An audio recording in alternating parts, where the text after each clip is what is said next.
Hello, my name is Marco Saavedra, and if you're watching this, it's because I was recently arrested in an act of civil disobedience. The reason why I'm here and the reason why we're all here is because about a month ago we got the case of Claudio Rojas, a hardworking family man that was detained about 2 years ago with his son and got an order of deportation which he was not able to obey because he rather chose to remain with his family that needed him here in the United States than to return to Argentina. Claudio's son Emiliano belongs to Dream Activist Florida, and it was through Dream Activist Florida that the family started to organize and got more cases and more cases of detainees at BROWARD Transitional Center, a low security detention facility that profits from the detainment and deportation of individuals with very low to no criminal records that would be perfect candidates for discretionary relief and would qualify as low priority individuals for removal.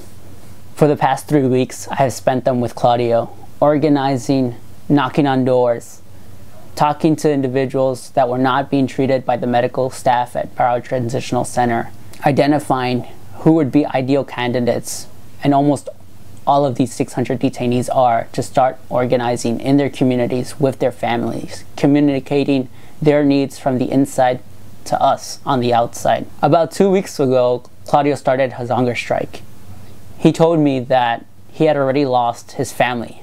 What else does he have to lose? So he put his body on the line. At that point, there were no detainees that wanted to join him. So he decided to go at it alone with his faith.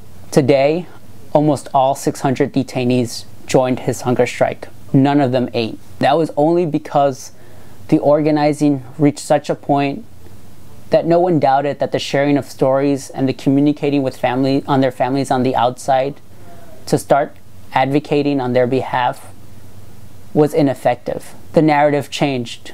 Our biggest fear, that has always been deportation as undocumented people, started to change within these detainees because they decided to challenge the system. In the detention center, they started to come out to one another, sharing their stories.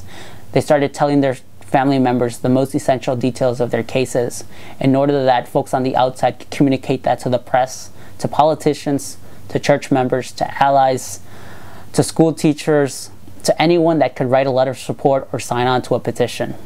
I'm no longer in detention due to our organizing. But just like Claudio, I believe that none of us are free as long as one of us is in detention, as long as one family is suffering deportation or separation.